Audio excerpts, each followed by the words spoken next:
Financial lease को हम एक प्रेजेंटेशन से भी समझाएंगे, फिर थ्योरेटिकल व्यू भी लेते रहेंगे साथ साथ प्रेजेंटेशन के। तो देखिए लीज एग्रीमेंट में हमेशा दो पार्टीज होती हैं, एक होता है लेसर, एक होता है लेसी। लेसर के पास एसेट है जो ये रेंट आउट कर रहा है लेसी को, लेसी को एसेट यूज करना है इसलिए वो एसेट इससे ले रहा है यूज करने के लिए। जब इसने लेसर ने एसेट दी लेसी को तो रिटर्न में लेसी ने इसको क्या पेमेंट किया, लीज रेंट दिया, लीज रेंट पेमेंट किया। अब फाइनेंशियल लीज में क्या होता है, चलिए अब हम थ्योरेटिकल व्यू भी लेते रहते हैं और साथ ही साथ इस प्रेजेंटेशन में एक्सप्लेन भी करते रहेंगे कि फाइनेंशियल लीज क्या है। तो देखिए अब फाइनेंशियल लीज क्या है, फाइनेंशियल लीज के अंदर दो पार्टीज इन्वॉल्व है, एक लेसर और एक लेसी। तो देखिए यहां पे लिखा है a financial lease is a rental agreement, इन दोनों के बीच में एक रेंटल एग्रीमेंट है फाइनेंशियल लीज। तो यहां पे हम लिख लेते हैं दोनों के बीच में क्या हो रहा है, एक रेंटल एग्रीमेंट हो रहा है, rental agreement. A financial lease is a rental agreement where one party lessee rents an asset from another party। ये क्या कर रही है, रेंट पे एक एसेट ले रही है another party which is lesser, जिससे रेंट पे एसेट ले रही है for a substantial portion of assets useful life। ये पॉइंट इंपॉर्टेंट है यहां पर। एसेट की सपोज लाइफ है 9 इयर्स और ये जो लेसी इस एसेट को यूज करने के लिए ले रहा है वो most of the life of asset के पर्पज से यूज कर रहा है। मतलब 9 इयर्स की अगर लाइफ है एसेट की तो ये एसेट जो एक्वायर करेगा यूज करने के लिए तो वो मोस्टली जो रेंट पे करेगा दैट इज फॉर 9 इयर्स और 8, मतलब इस तरीके से वो रेंट लेगा कि एसेट की पूरी यूजफुल लाइफ लेसर जो है लेसी को दे दे और उसके रिटर्न में वो पेमेंट लेता रहे लीज रेंट के फॉर्म में। सिंपली आपको यहां पे क्या ध्यान रखना है, फाइनेंशियल लीज एक ऐसा एग्रीमेंट है, रेंटल एग्रीमेंट दोनों पार्टीज के बीच में, जिसमें एसेट जो है लेसी को दी जा रही है यूज करने के लिए और रिटर्न में वो लीज रेंट दे रहा है। और ये नहीं कि 1-2 साल के लिए एसेट को वो यूज कर रहा है, जितनी भी लाइफ है एसेट की उतनी पूरी लाइफ के लिए लेसी जो है उस एसेट को यूज करेगा और रिटर्न में रेंटल पेमेंट लीज रेंट जो है पे करता रहेगा। तो यहां पे ये लाइन इंपॉर्टेंट है, for the substantial portion of the asset. Asset की जो लाइफ है पूरी लाइफ के लिए एसेट जो है यूज करने के लिए लेसी जो है ले रहा है लेसर से। आगे क्या दिया है, the Lesi benefits almost like an owner. जो लेसी है उसको जो बेनिफिट मिल रहा है एसेट का वो ओनर की तरह ही मिल रहा है। अगर ये ओनर है, अगर ये यूज कर रहा होता तो पूरी एसेट को यूज करता है जब तक उसकी लाइफ सब उसका जो रेसिडुअल वैल्यू है जब तक ना क्रिएट हो जाती। इसी तरह लेसी यहां पे जो एसेट को यूज करने के लिए ले रहा है तो वो ओनर की तरह ले रहा है क्योंकि वो एसेट को पूरा यूज कर जाएगा, ओनर ही पूरी एसेट को यूज करता है। तो यहां पे लिखा हुआ है the Lesi benefits almost like an owner taking on maintenance cost and risk. अब भाई ओनर की तरह ये यूज कर रहा है तो एसेट की जो मेंटेनेंस कॉस्ट आएगी, जो डेप्रिसिएशन चार्ज होगा, जो इंश्योरेंस का खर्चा होगा वो सब कौन उठाएगा, लेसी उठाएगा। ऑपरेटिंग लीज में कौन उठा रहा था, लेसर, क्योंकि वहां पे ओनर यही रहता है। लीज एग्रीमेंट कैंसिल किया जा सकता है ऑपरेटिंग लीज में, लेकिन यहां पे लीज एग्रीमेंट कैंसिल नहीं होगा। पूरी एसेट जब तक यूज ना हो जाए तब तक वो एग्रीमेंट को चलाया जाएगा और लास्ट में इसको ओनर भी बना दिया जाएगा। चलिए आगे देखते हैं क्या है। The Lesi benefits almost like an owner taking on maintenance cost and risk. जितना भी रिस्क होगा उस एसेट को यूज करने में वो सब कुछ लेसी जो है अपने ऊपर बेयर करेगा। It includes a purchase option. अब यहां पर लास्ट में एक परचेज ऑप्शन भी देता है लेसर लेसी को कि आपने 9 इयर्स तो एसेट को यूज कर लिया तो लास्ट में आप कुछ और पेमेंट करिए और एसेट को ले जाइए। आप अपनी एसेट को, उस एसेट को अपना बना लीजिए, ओनरशिप अपनी कर लीजिए।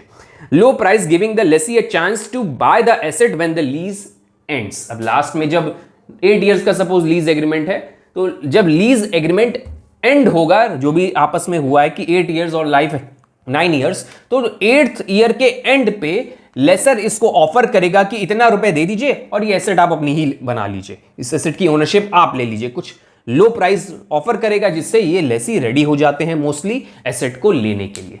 So this is your financial lease. I think आपको क्लियर है व्हाट इज फाइनेंशियल लीज और ऑपरेटिंग लीज क्या है। दोनों में डिफरेंस हम एक नेक्स्ट वीडियो में समझा देंगे। चलिए अब कुछ की फीचर समझते हैं हम फाइनेंशियल लीज के क्या होते हैं, जिससे आपको और अच्छी क्लैरिटी मिलेगी फाइनेंशियल लीज की। इसमें पहला पॉइंट है ओनरशिप ट्रांसफर। अभी मैंने आपको बताया फाइनेंशियल लीज में ओनरशिप ट्रांसफर कब होती है, जब लास्ट लीज पेमेंट कर दे और एक लो अमाउंट जो भी लेसर मांग रहा है लेसी से रेंटल एग्रीमेंट खत्म होने के बाद वो पेमेंट कर दे, तो लेसी जो है ओनर बन जाता है एसेट का। तो यहां पे क्या लिखा है, at the end of the lease term, 8 years के बाद अगर लीज टर्म एंड हो रहा है तो ओनरशिप उसको ट्रांसफर की जा सकती है अगर वो कुछ पेमेंट कर दे, लेसी अगर पेमेंट कर दे लेसर को जो जितना वो मांग रहा है। The lessee often has the option to purchase the asset for a nominal fee. इसके पास ऑप्शन होता है कि उस एसेट को वो खरीद ले, मोस्टली लोग खरीद लेते हैं। लॉन्ग टर्म ड्यूरेशन, अभी मैंने आपको बताया ऑपरेटिंग लीज जो है बार बार क्रिएट होती है, 10 ईयर्स की लाइफ है अगर एसेट की, तो हो सकता है 5 लेसी क्रिएट हो, वहां पर 5 लोग उस एसेट को यूज करें अलग अलग एग्रीमेंट करके। तो इसी तरह यहां पर उसकी तरह नहीं होता है कि 5 लोग यूज करेंगे एसेट को, यहां पर सिर्फ एक इंसान यूज करेगा, पूरी एसेट की लाइफ को वो यूज कर डालेगा। तो यहां पे क्या है, लॉन्ग टर्म ड्यूरेशन का जो एग्रीमेंट होता है that is of long term duration. Financial lease typically span most of the assets useful life often lasting several years. Next point है एसेट कंट्रोल। देखिए अभी मैंने आपको बताया लेसी जो है एक तरह से ओनर की तरह उस एसेट को यूज करेगा, तो कंट्रोल क्या है, किसके हैंड में होगा, the lessee has control over the asset and can use it as if they own it including modification। देखिए लेसी जो है ओनर की तरह बन गया है यहां पर, अगर वो कुछ रेंटल एग्रीमेंट के बाद कुछ पेमेंट कर दे, नॉमिनल फी पे करके एसेट अपनी बना ले, तो वो मॉडिफाई भी कर सकता है एसेट को, साथ ही साथ उसमें कुछ चेंजेस अगर चाह रहा है तो वो भी कर सकता है, क्योंकि लीज एग्रीमेंट के एंड पे जो है ऑब्वियस है एसेट जो है उसकी हो जाएगी लेसी की, अगर वो नॉमिनल फी पे कर दे तो वो मॉडिफाई भी कर सकता है। तो कंट्रोल पूरा एसेट का इन्हीं के हैंड में रहता है, क्योंकि यूजफुल लाइफ जो है एसेट की यूज करने की वो लेसी के हैंड में, वही पूरी यूजफुल लाइफ एसेट की यूज करेगा। बैलेंस शीट ट्रीटमेंट, अब यहां पे बैलेंस शीट में कैसे शो किया जाएगा, फाइनेंशियल लीज अगर है तो the asset and liabilities are recorded on the lessee's balance sheet impacting financial ratio and leverages. देखिए यहां पर इसने जैसे ही लेसर ने एसेट को लीज पे, फाइनेंशियल लीज पे दिया, तो ये एक तरह से ओनर बन गया, तो ये अपनी बैलेंस शीट में दिखाएगा कि लीज रेंट पे हमने एसेट ली है, इस एसेट को अपनी बैलेंस शीट में वो शो करेगा और लायबिलिटी भी शो करेगा कि इतना पेमेंट हमें करना है एसेट के नाम का। तो इसकी बैलेंस शीट में रेशियो क्रिएट्स होंगे, एसेट रेशियो अच्छा होगा, लायबिलिटी का रेशियो अच्छा बनेगा, क्योंकि एसेट और लायबिलिटी दोनों क्रिएट होगी तो फाइनेंशियल रेशियोज भी क्रिएट होंगे। यहां पर ऐसा ये कुछ नहीं करेगा, बैलेंस शीट में शो नहीं करेगा एसेट को, क्योंकि इनके लिए तो गुड्स है ना, बैलेंस शीट का ट्रीटमेंट आएगा ही नहीं। ऑपरेटिंग लीज में क्या हो रहा था, ऑपरेटिंग लीज के केस में ये अपनी बैलेंस शीट में उसको एसेट की तरह ट्रीट कर रहा था, वहां पे एसेट की तरह ट्रीट नहीं करेगा क्योंकि वो उसके लिए गुड्स है, या लेसर कह सकते हैं कि अगर वो एसेट की तरह मान रहा है अपनी उस लीजिंग एसेट को, तो वो अपनी बैलेंस शीट में एसेट की तरह शो कर सकता है।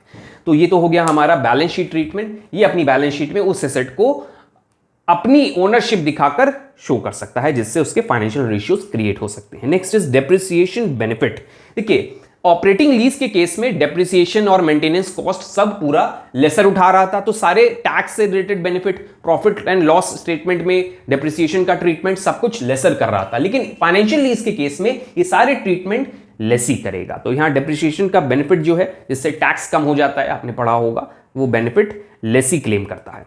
Fixed payment, payments are typically fix providing predictability in cash flow management.